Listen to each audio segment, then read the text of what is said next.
नमस्कार दोस्तों, मैं आचार्य के एस शास्त्री सूर्य ज्योतिष केंद्र पर आपका स्वागत करता हूं। मित्रों, आज चर्चा कर्क राशि वाले जातकों के लिए रहेगी कि जुलाई 2024 का ये मासिक राशिफल और ये ग्रह गोचर आपके लिए किस प्रकार से प्रभावित करेगा। कैसा आपका स्वास्थ्य रहेगा, शिक्षा ज्ञान विवेक कैसा रहेगा, दाम्पत्य जीवन किस प्रकार से रहेगा, व्यापार बिजनेस आपका कैसा चलेगा, पार्टनरशिप आपकी कैसी रहेगी, भाग्य साथ कितना देगा, कैरियर कैसा रहेगा आपका, ये सब बहुत सटीकता से समझते हैं। वीडियो में लास्ट तक बने रहिए। लास्ट में मैं आपके लिए सटीक उपाय भी बताऊंगा, उन्हें करके आप कहीं कमी नजर आती है तो मैं समझता हूँ कि जुलाई का महीना आपके लिए बहुत बेटर होने वाला है। ग्रह स्थिति को यदि हम समझते हैं आपकी को, तो कर्क राशि वाले जातकों के लिए बुध विराजमान है राशि पर इस समय, और बुध यहाँ पर 19 जुलाई तक रहेंगे। उसके बाद में तीसरे भाव में केतु बैठे हुए हैं, आपके 8वें भाव में शनि बैठे हुए हैं, 9वें भाव में राहु बैठे हुए हैं, 10वें भाव में मंगल बैठे हुए हैं, अपनी ही राशि में बैठे हुए हैं, और गुरु आपके बढ़ोतरी के 11वें भाव में बैठे हुए हैं, और 12वें भाव में शुक्र और सूर्य बैठे हुए हैं। ये इस समय ग्रह स्थिति है। इनमें सूर्य की भी स्थिति बदलेगी 16 जुलाई को, 7 जुलाई को शुक्र बदल जाएंगे, 19 जुलाई को यहाँ से अपना राशि परिवर्तन कर जाएंगे बुधदेव। तो इस प्रकार से 13 जुलाई को आपके मंगलदेव भी यहाँ से आगे बढ़ जाएंगे। तो ये इस तरह से ग्रह स्थिति में कई ग्रह आपके इस महीने चेंज हो रहे हैं, और उनका क्या लाभ होगा उसके बारे में हम आपको बताएंगे। अब आपको पहले हम बात करते हैं स्वास्थ्य की। तो कर्क राशि के स्वामी चंद्र होते हैं, और चंद्रमा अपने आप में बहुत सौम्य ग्रह कहे गए हैं, कोमल ग्रह कहे गए। तो अपनी कोमलता को बनाए रखें। वहां पर बुधदेव बैठे हुए हैं, बुधदेव भी सौम्य ग्रह ही कहे गए हैं। तो इसलिए आप अपनी सौम्यता को बनाए रखें, इम्यूनिटी सिस्टम को बनाए रखें, उसमें कोई किसी प्रकार की कमी नहीं आने दें। ऊर्जा जनित रोग, ऊर्जा जनित जो भोजन है वो आप खाते रहिए, उससे आपको एक इम्यूनिटी आपकी बढ़िया बनी रहेगी। बात करें हम आपके शिक्षा ज्ञान विवेक की, तो वहां के स्वामी बनते हैं कौन? बनते हैं स्वामी आपके मंगलदेव। वृश्चिक राशि है, पंचम भाव से देखते हैं शिक्षा ज्ञान विवेक, संतान, लव रिलेशन, शेयर मार्केट, हम पंचम भाव से देखते हैं। तो आपकी शिक्षा तो बहुत अच्छी होने वाली है, क्योंकि मंगल देव की दृष्टि अपने ही घर पर जा रही है। आप किसी टेक्निकल, इलेक्ट्रिकल किसी डिपार्टमेंट में काम करते हैं, या आप उसकी शिक्षा ग्रहण कर रहे हैं, आप इंजीनियरिंग कर रहे हैं, बीटेक कर रहे हैं, डिप्लोमा कर रहे हैं, आप कोई ऐसा काम कर रहे हैं जो मंगल से रिलेटेड है, तो मैं समझता हूं आपके लिए ये समय बहुत अच्छा होने वाला है। तो आपकी शिक्षा बहुत अच्छी रहेगी, ऊर्जावान रहेगी, आप उसमें सफल होंगे और आगे बढ़ेंगे। अब बात करते हैं हम आपके लव रिलेशन की। तो लव रिलेशन भी आपके बहुत अच्छे रहने वाले हैं, गुरु की दृष्टि आ रही है, किसी प्रकार की कोई संदेह नहीं है।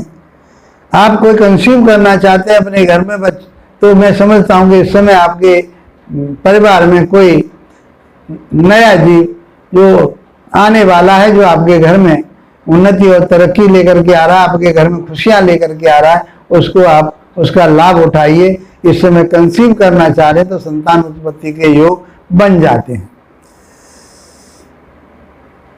मित्रों, लव रिलेशन की बात करें, लव रिलेशन आपका बहुत बढ़िया रहने वाला है, संतान आपकी बहुत अच्छी रही, शिक्षा ज्ञान आपका अच्छा रहने वाला है। बात करते हैं हम आपके दाम्पत्य जीवन की। दाम्पत्य जीवन में मकर राशि बनती है आपके 7वें भाव से देखते हैं, पार्टनरशिप वहीं से देखते हैं, और आपका व्यापार बिजनेस वहीं से देखते हैं, लंबी यात्राएं हम यहीं से देखते हैं, और सारी चीजों का विश्लेषण हम सप्तम भाव से करते हैं। और यहाँ के स्वामी शनिदेव बनते हैं, और शनिदेव अपनी ही मूल त्रिकोण राशि में कहाँ विराजमान है? अष्टम भाव में, आयु भाव में और बैठे हुए हैं। और वो आयु भाव कहा गया है, आपका रिसर्च भाव कहा गया, गुण ज्ञान का भाव कहा गया है। तो मैं समझता हूं कि ये समय आपके लिए बहुत अच्छा होने वाला है। दाम्पत्य जीवन में अपने साथी का विशेष रूप से ध्यान रखिए, उनके स्वास्थ्य का ध्यान रखिए, क्योंकि सप्तम भाव का स्वामी अष्टम भाव में अपने ही घर में गया है, लेकिन 29-30 तारीख को ये 29 तारीख के मिडनाइट के बाद में ये रेट्रोगेट हो जाएंगे, तो कहीं उदासीनता देंगे। उदासीनता का अर्थ ये कि काम तो ये अपना पूरा करेंगे लेकिन डिले करेंगे, क्योंकि ये डिले के कारक कहे गए हैं, न्याय के कारक कहे गए हैं, आपके भूमि भवन के कारक कहे गए, ये यहाँ से आपके सारी चीजें इनके अंदर आते हैं। तो परिश्रम भी आपसे कराएंगे, मेहनत भी आपसे कराएंगे, तब जाकर के आपको रिजल्ट मिलेंगे। दाम्पत्य जीवन आपका बढ़िया रहेगा, पार्टनरशिप आपकी बहुत अच्छी चलने वाली है, व्यापार आपका अच्छा रहेगा, बशर्ते आपको थोड़ा सा उदासीनता छोड़नी पड़े, अपना आलस्य त्यागना पड़ेगा। और इसमें डिले होने की संभावना आलस के कारण ही होगी। जो जजमेंट आप ले रहे हैं वो पहले जो आपने ले लिया वो एकदम ले लिया, उसके बाद में आप अपनी मानसिकता को इधर उधर घुमाएंगे तो फिर आप उस निर्णय पर नहीं पहुंच पाएंगे। दाम्पत्य जीवन में आप अपने पार्टनर का स्वास्थ्य का विशेष रूप से ध्यान रखिए। बात करते हैं हम आपके भाग्य की, तो भाग्य में राहु देव बैठे हुए हैं और वहां के स्वामी बनते हैं कौन? गुरुदेव बनते हैं, और गुरुदेव आपके डिजायर के घर में 11वें भाव में चल रहे हैं, तो भाग्य आपका खूब साथ देने वाला है। आपको आमदनी के स्रोत बने रहेंगे, कोई परेशानी आपको साथ नहीं आएगी। अब राहु आपको भ्रमित करेगा, तो आपको भ्रमित नहीं होना, तो राहु को कुछ उपाय कीजिए। तो मैं समझता हूँ कि ये समय आपका बहुत बढ़िया, यात्राएं कीजिए, आप धार्मिक यात्राएं कीजिए, आपको लाभ प्राप्त होगा। सोच समझ करके वाहन को चलाइए, यात्रा जो कर रहे हैं आप उसको सोच समझ करके करिए, तो आपको लाभ प्राप्त होगा। छोटे भाई बहनों के साथ में तालमेल बना करके रखिए, क्योंकि वहां केतु विराजमान है तीसरे भाव में। छोटे भाई बहनों के घर में, पराक्रम के घर में, हिम्मत के घर, तो इम्यूनिटी सिस्टम आपका बढ़िया रहने वाला है। आपको पराक्रम हिम्मत आपके अंदर बहुत अच्छी आएगी, लेकिन उसका सदुपयोग कीजिए, दुरुपयोग ना करें, क्योंकि शक्ति परेशान पर पीटना है, ये काम नहीं करना। शक्ति यदि आपके पास आ गई है, ताकत आपके पास आ गई है, तो उसका जो है दूसरों को सताने का काम ना करें, ऐसा शास्त्रों में कहा गया है। जब ताकत आ रही है आपके अंदर, हिम्मत आ रही है, पराक्रम आ रही है, तो दूसरों के परोपकार के लिए लगाइए, उस काम को उनकी सहायता के लिए लगाइए। तो मैं समझता हूं कि ये समय आपके लिए बढ़िया रहेगा। छोटे भाई बहनों के ऊपर अंकुश ना लगाएं, उनके साथ तालमेल बनाएं, यही बात कही है शास्त्रों में। कैरियर की बात करते हैं, मंगलदेव वहां पर विराजमान है, और मंगलदेव यहाँ विराजमान जो रहेंगे, वह